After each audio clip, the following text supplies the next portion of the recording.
Hello dear students. Today we are going to start class 9 History chapter 1 The French Revolution part 3.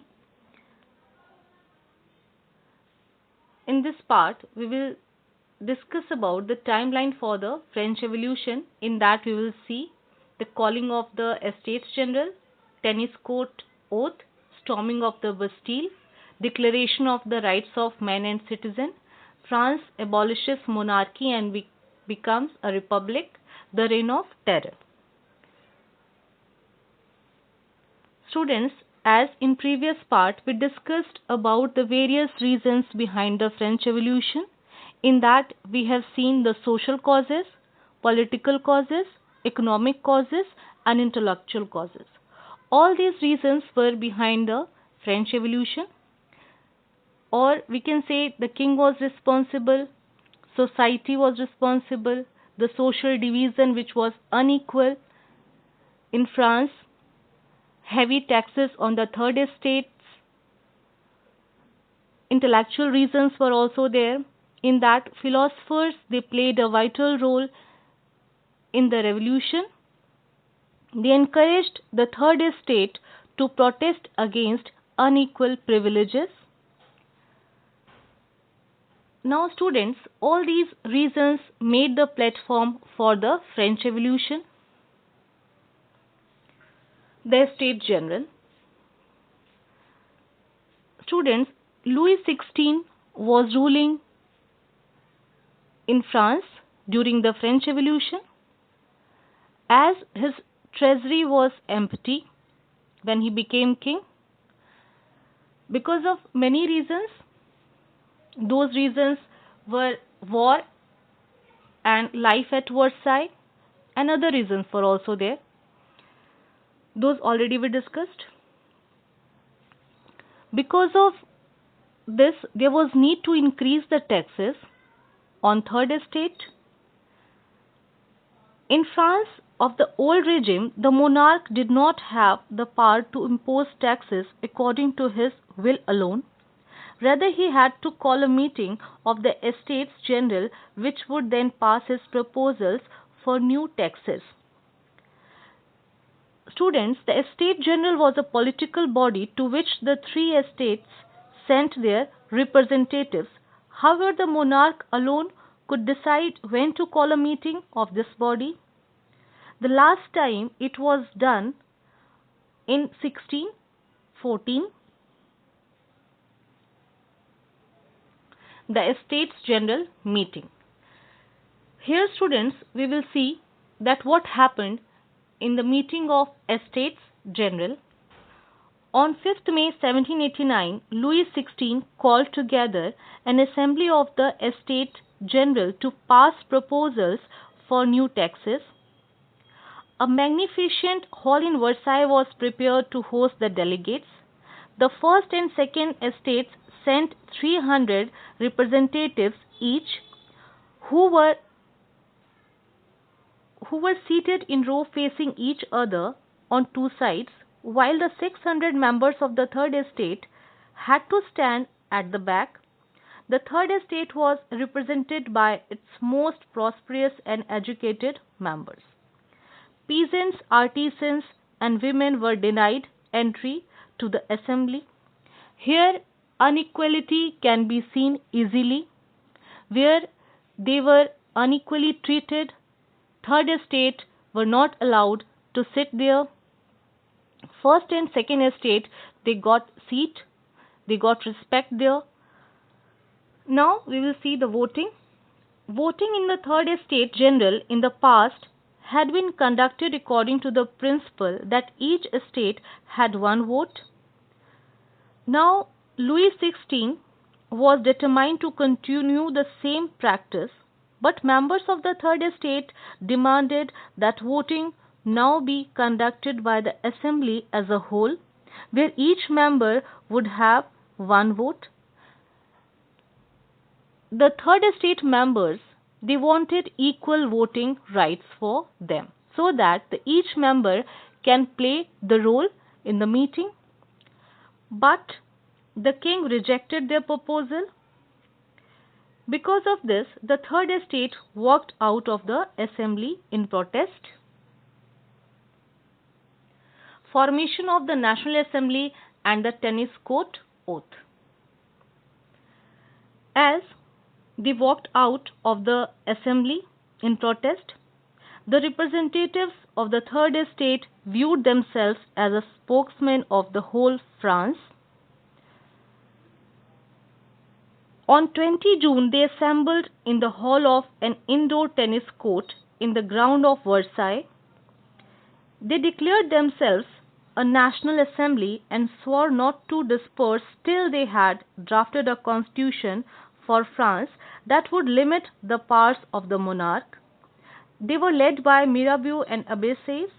Mirabeau was born in a noble family but was convinced to need to do away with the society of feudal privileges.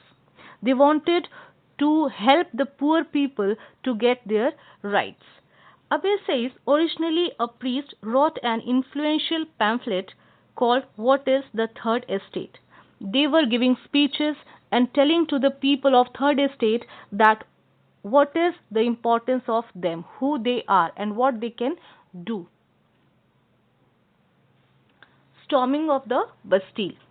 While the National Assembly was busy at Versailles drafting a constitution, the rest of France seethed with turmoil. A severe winter had meant a bad harvest. The price of bread rose. Often bakers exploited the situation and hoarded supplies.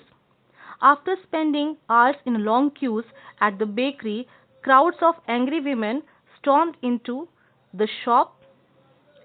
On 14 July, the agitated crowd stormed and destroyed the Bastille. France becomes a constitutional monarchy. As people, they were agitated, they were destroying. Peasants looted, hoarded grain and burned down documents containing home records of manorial dues. A large number of nobles fled from their home, many of them migrating to neighboring countries. Because of these reasons, the king was ready to accept the proposal of National Assembly and accepted the principle that his powers would from now on be checked by a constitution. On the night of 4th August 1789, the Assembly passed a decree abolishing the feudal system of obligations and taxes. Members of clergy too were forced to give up their privileges. Tithe was abolished and lands owned by church were confiscated. Students, as tithe tax was taken by church, now it was abolished by the National Assembly.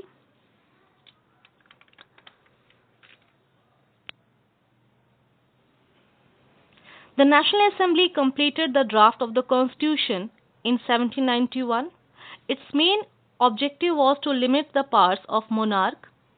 These powers, instead of being concentrated in the hands of one person, were now separated and assigned to different institutions, the legislature, executive, and judiciary. This made France a constitutional monarchy. Now, who were active and passive citizens? That was the provision done under the political system of 1791. The Constitution of 1791 vested the power to make laws in the National Assembly. The citizens, those were entitled to vote, were called active citizens. Only men above 25 years of age who paid taxes were entitled to vote and considered as active citizens. Women, children, and other people were not entitled to vote. To qualify as an elector and then as member of the assembly, a man had to belong to the highest bracket of taxpayer. The Declaration of Rights of Man and citizen. Students, in the constitution, people they got their rights as a man and citizen. The constitution began with the declaration of the rights of men and citizens. Rights such as right to life, freedom of speech, freedom of opinion, equality before law were established as a natural and inalienable rights, that is, they belong to each human. It was the duty of the state to protect each citizen's natural rights. France abolishes monarchy and becomes a republic. The situation in France continued to be tense during the following years. Although Louis XVI had signed the constitution, he entered into secret negotiations with the King of Prussia. Rulers of other neighboring countries too were worried by the developments in France and made plans to send troops to put down the events that had been taking place there since summer of 1789.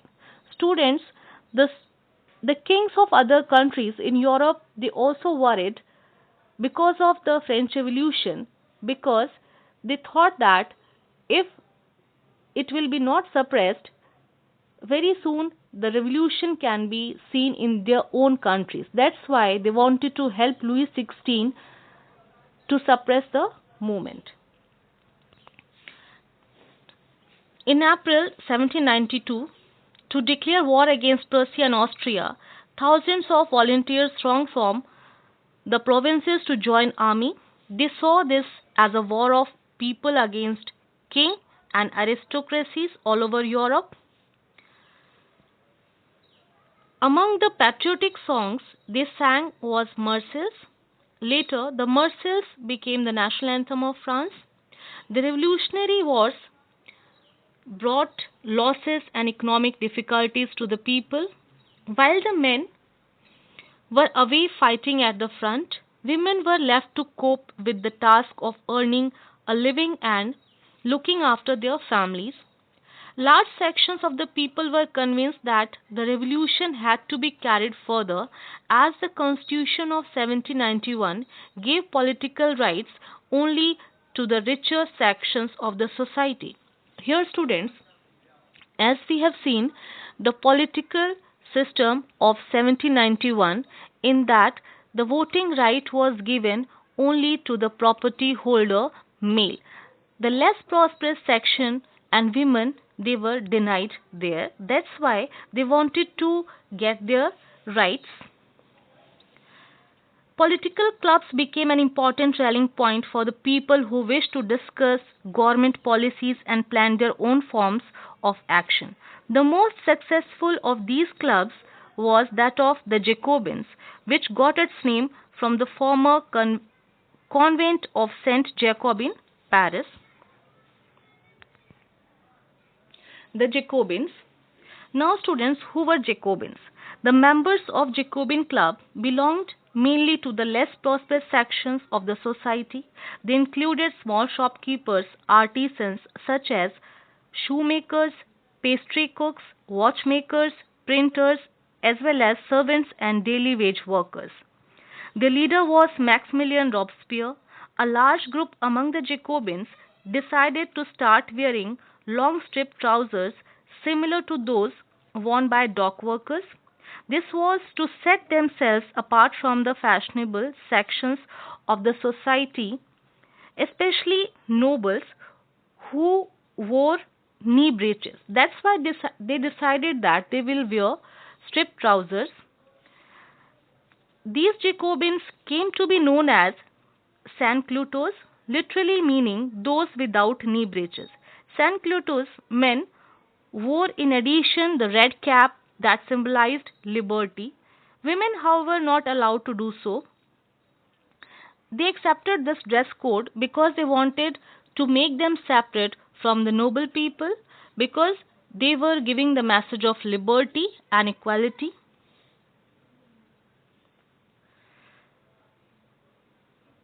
In the summer 1792, the Jacobins planned an insurrection of a large number of Parisians who were angered by the short supply and high prices of food. On the morning of August 10, they stormed the palace of Trellis, massacred the king's guards, and held the king himself as a hostage for several hours. Later, the assembly voted to imprison the royal family. Elections were held. From now, all men 21 years above, regardless of wealth, got the voting right. The newly elected assembly was called the Convention. On 21st September 1792, it abolished monarchy and declared France a republic. Students, as you know, republic is a form of government where the people elect the government, including the head of the government. It was the time when king was sentenced to death by a court on the charge of treason. On 21st January 1793, he was executed publicly at the place de la Concorde. The Queen Mary Antoinette met with the same fate shortly. Now, student, here you have seen the condition of king. How was he punished by the convention? Now, in the Reign of Terror, the period starts from 1793 to 1794. It was a period of Reign of Terror.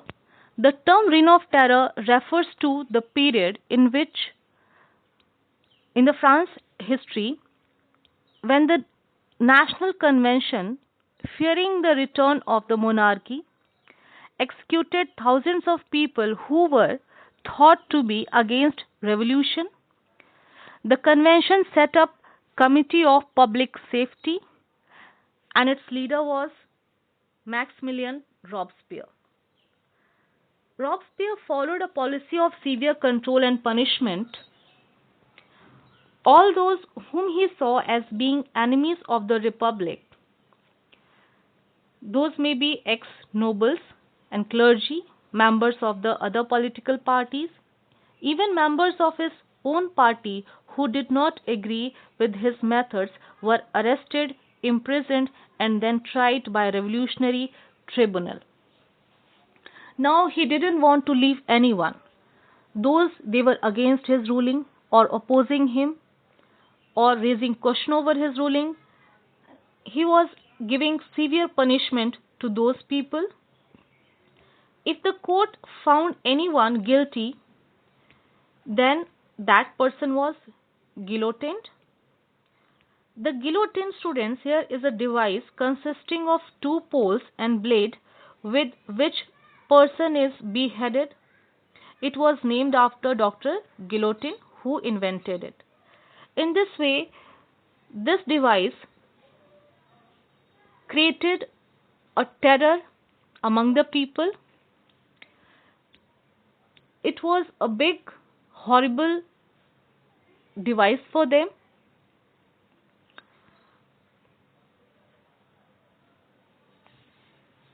Revolution brings reforms and terror. Now, along with terror, some changes were done by Robespierre. As he established dictatorship, he was not listening to anyone. He wanted to control the people by severe punishments. Robespierre's government issued laws placing a maximum ceiling on wages and prices. Meat and bread were rationed. Peasants were forced to transport their grain to the cities and sell it at prices fixed by the government. The use of more expensive white flour was forbidden. All citizens were required to eat the equality bread, a loaf made of whole wheat. Equality was also sought to be practiced through forms of speech and address. Instead of traditional Monsieur and Madame, all French men and women were henceforth citoyen and citoyenne. Churches were shut down and the buildings converted into barracks or offices. In this way, many reforms were done by Robespierre. Some people they liked it and some people they disliked.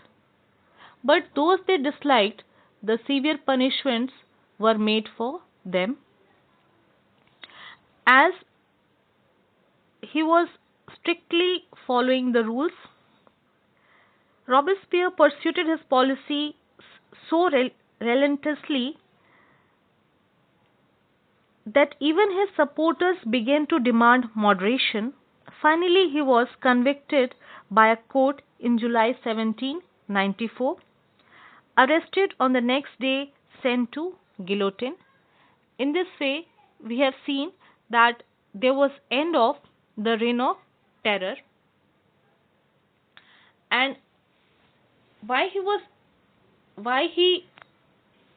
was doing so? Because the only method he applied, that was a severe punishment and control, and the end was because of his forcible implementation of laws. Because of this, his supporters started demand for change.